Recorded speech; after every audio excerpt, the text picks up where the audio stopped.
Bismillahirrahmanirrahim. Assalamualaikum warahmatullahi wabarakatuh. Baiklah, pada hari ini saya akan menerangkan ataupun berkongsi serba sedikit bagaimana sunnah Rasulullah SAW dapat diterapkan di dalam diri kita dalam 4 situasi, iaitu ketika berdakwah, untuk kegunaan diri sendiri, ketika dalam sebuah keluarga, dan juga yang keempat sebagai seorang yang bernegara. Okey, baiklah. Dalam konsep dakwah, Rasulullah SAW telah menerangkan kepada kita cara yang betul untuk menyampaikan dakwah. Rasulullah bukanlah seseorang yang memaksa orang ataupun individu lain untuk memasuki Islam. Tapi Rasulullah SAW menunjukkan contoh teladan yang baik, bantu-membantu, dan bersikap sangat-sangat menarik perhatian orang dalam akhlaknya yang begitu indah. Dalam ayat Al-Quran, Allah SWT telah mengingatkan bahawasanya la ikraha fid din, tiada paksaan dalam agama. Jadi di mana sunnah Rasulullah SAW antaranya berkata-kata baik, berkata-kata mulia, berdakwah dengan berilmu, berdakwah dengan berakhlak, dan juga berdakwah dengan hikmah. Maka di sini kita dapat pelajari daripada sunnah-sunnah Rasulullah SAW dalam berdakwah.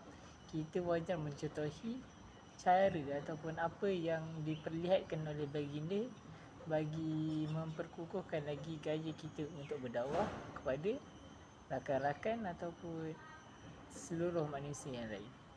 Okey, yang kedua untuk individu ataupun diri kita sendiri.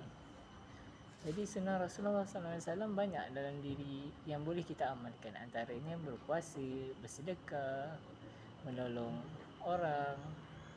Jadi sunnah-sunnah di sini adalah baik untuk kita contohi. Bukan hanya setakat kita ingin mendapatkan pahala atau mendapatkan keredaan di atas kelakuan kita mencontohi sunnah Rasulullah SAW, dan juga untuk mendapatkan keredaan Allah. Namun kita dapat lihat setiap satu perkara yang kita lakukan dalam mencontohi sunnah Rasulullah itu ada kebaikannya.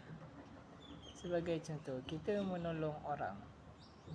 Dengan rasa ikhlas kita menolong orang itu, kita sebenarnya telah dapat membuat kawan, bersosial dengan baik, membina satu masyarakat yang progresif, dan juga dapat menjamin satu kebahagiaan dan keharmonian dalam institusi masyarakat. Baik. Seterusnya dalam konsep kekeluargaan, Rasulullah SAW telah memberikan contoh yang baik dalam kita mempunyai sebuah keluarga. Bukan hanya kita sebagai seorang suami ataupun isteri Rasulullah sebagai seorang isteri yang wajar dicontohi, namun kita juga dapat mencontohi bagaimana Rasulullah SAW mendidik anak-anak.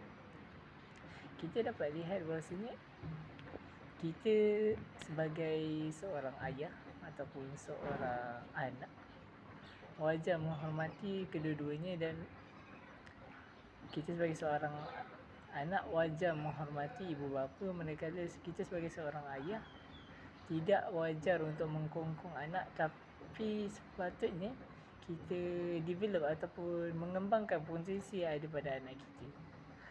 Dalam konteks bersuami isteri, kita dapat lihat Rasulullah SAW memberikan layanan yang baik, tidak memaksa ataupun memberikan tekanan kepada pasangan Rasulullah SAW, iaitu isteri-isteri baginda, dalam segala keadaan. Biarpun dalam kehidupan yang serba kurang, tidak kelihatan kaya, namun perkara ini dapat menunjukkan bahawasanya bukanlah kekayaan yang menjamin kebahagiaan, bukanlah kemewahan yang menjamin kebahagiaan, namun keluarga itu sendiri dengan rahmat Allah SWT dapat menjamin satu kebahagiaan di dunia malah di akhirat. Dan yang terakhir, sebagai seseorang yang bernegara, kita sebagai seorang pemimpin ataupun seorang rakyat. Bila mana kita sebagai seorang pemimpin, kita wajarlah bersikap adil seperti Rasulullah SAW. Adil di sini bukanlah bermaksud sama rata, namun memberikan hak kepada orang-orang yang betul dengan haknya. Maka tidaklah berlaku sebarang perbalahan ataupun perselisihan faham kerana berlakunya ketidakadilan dalam institusi kepimpinan negara. Manakala kita sebagai rakyat wajarlah mencontohi ataupun mematuhi, taat kepada perintah pemimpin selagi mana tidak melanggar syariat Allah SWT, kerana ia menjamin satu jaminan di mana itu adalah perintah daripada Allah SWT untuk kita mengikuti pemimpin.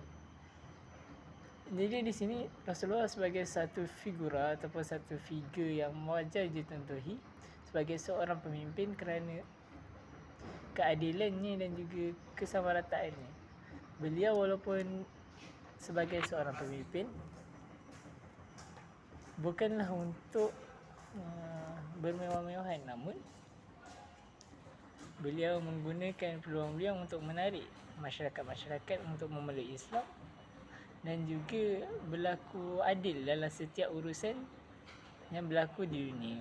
Sekian daripada saya untuk tugasan tutorial kali ini. Wassalamualaikum warahmatullahi wabarakatuh.